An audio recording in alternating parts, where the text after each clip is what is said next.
Emin azыр не oldu? Kommentar berip koyuyoruz bu. Az karmağını geçtim. Aha. Karmağını saçın açı üstüne koydum da. Aha.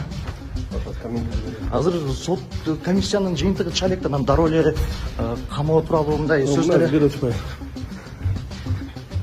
Демек азыр биз жыйындан чыгып эле дароо камаганга чыгып, э?